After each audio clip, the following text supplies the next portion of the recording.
Brigadier साहब, आप इससे पहले यही बात कर रहे थे कि ये जो अफसोसनाक वाक़या हुआ है, और इससे पहले भी हमने देखा कि पैदर पे ऐसे वाक़यात हुए हैं, लेकिन ख़ास तौर पे टू बी स्पेसिफिक अगर हम इसकी बात करें तो हमें केपी गवर्नमेंट की जानिब से कुछ इक़दामात नज़र आने चाहिए। हमें पता चलना चाहिए था कि उन्हें वाकई इस चीज़ का दुख है और वो इंसानी जानों के ज़िया पे इस वक्त नादिम भी हैं कि हम कुछ कर नहीं रहे एज अ गवर्नमेंट, और उन्हें अफसोस भी है। I think this is the best opportunity KP government के लिए कि उनको इसको देखना चाहिए कि ये जिस तरीके से लोग शहीद हुए हैं, 38 people, it's a very good number. 39 अगर हमें अपने 39 और अपने लोगों से हमने हमदर्दी है, और ये prime responsibility of chief minister of KP है। और सेकंड, उसके साथ ये देखें कि कल ही बात हुई है कि नेशनल एक्शन प्लान की एपेक्स कमेटी का इजलास हुआ, उसमें डिसाइड किया गया कि हम फौज इस्तेमाल करेंगे के पेशावर के लिए। जहां सबसे हम बात हो रही है केपी के में, वहां पर पीटीए की गवर्नमेंट, मौलाना फजलुर रहमान जेयू फजलुर रहमान को, और उसके बाद एएनपी, तीनों ने इनको कहा इस्तेकाम हम इसको सपोर्ट नहीं करते। जस्ट इमेजिन के व्हाट डू यू वांट, क्या हम इस वक्त पाकिस्तान को टेररिस्ट के सपुर्द करना चाहते हैं? वो पाकिस्तान की अवाम जानो माल की हिफाजत करेंगे, या रेट ऑफ गवर्नमेंट कायम करना हुकूमत केपी और पाकिस्तान का काम है?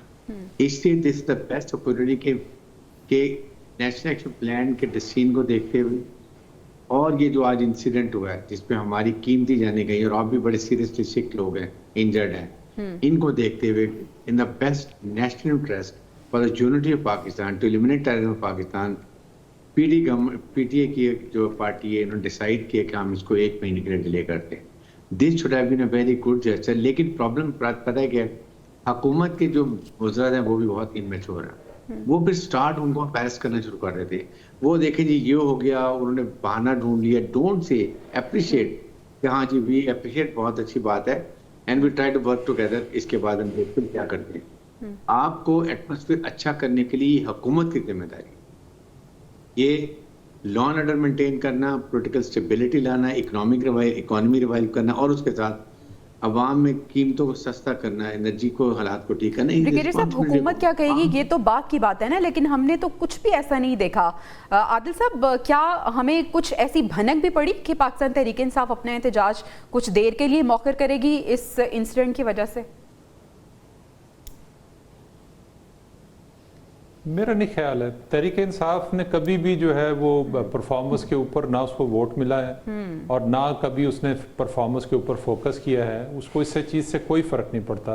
अब आप ये देखें कि अमन व अमान की सूरत हाल का तो ये आलम है कि बन्नू में पहले पुलिस एहलकार अगवा हुए, फिर चौकी पर हमला हुआ, उसमें जवानों की शहादतें हुई। आज फिर एक इंसिडेंट हुआ। हमारे वज़ीर आला जो केपी के हैं और जो गवर्नर हैं वो केपी के, वो दोनों का ताल्लुक डेरा इस्माइल से है, और दोनों अपने इलाके में नहीं जा सकते अमन व अमान की सूरत हाल की वजह से। इसके अलावा शाम जब सूरज ढलता है तो बहुत सारे इलाकों में आपकी रियासत की रेट ख़त्म हो जाती है। तो चाहिए तो ये था कि सुबह को अब वफाक के साथ मिलकर जो है इस मामले को हल करना चाहिए था।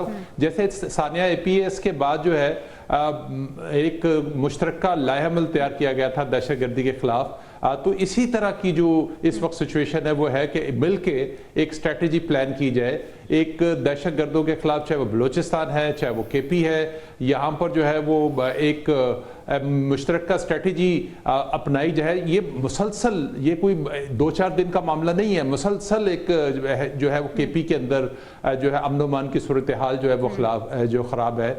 बाकी जो पॉलिटिकल फोर्सेस हैं, मौलाना फजलुर रहमान है, उनका इन्फ्लुएंस है, और दिगर जो मजहबी जमातें हैं उनका इन्फ्लुएंस है। इन सबको मिला के एक कंसेंसस डेवलप होना चाहिए। जैसे APS के बाद नवाज शरीफ ने एक कंसेंसस किया था और उसके बाद एक ऑपरेशन शुरू हुआ था।